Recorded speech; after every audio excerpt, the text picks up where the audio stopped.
Just a quick video to show you how to polish an old titanium frame. This frame is from 1996. I bought it and I bought it unpolished, just basically raw titanium, and it's kind of a dull look to it. But if I just take a little bit of emery cloth from 3M, here's a picture of the company and the type of cloth. It's this red Scotch-Brite number 7, looks like it says 7447 on it. And I've cut it into smaller strips like this. Okay. What you do is you take the strip, wrap it around the frame,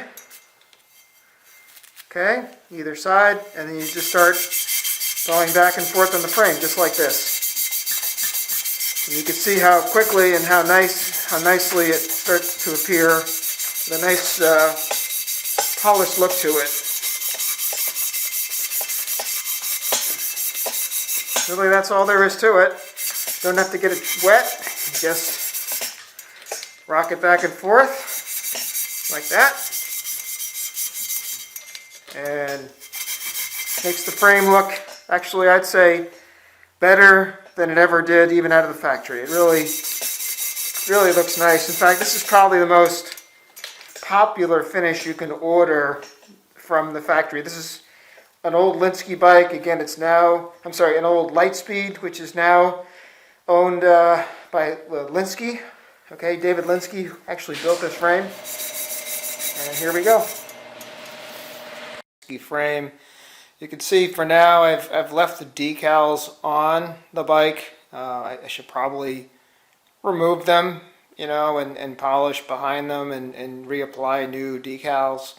But this is a retro bike. Again, it's fairly old, so I think I'm going to leave them on just for now. But you can see the areas that I've polished versus the ones that I haven't yet. So I haven't polished the seat tube yet. Okay. But I have polished the top tube, most of it, and I haven't polished the front of the bike yet either.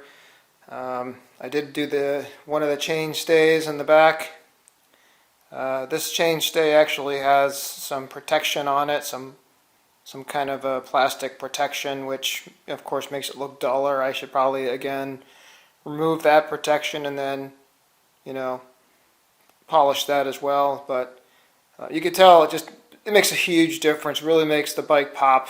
Once you do that polish to it, I'm really happy with the results.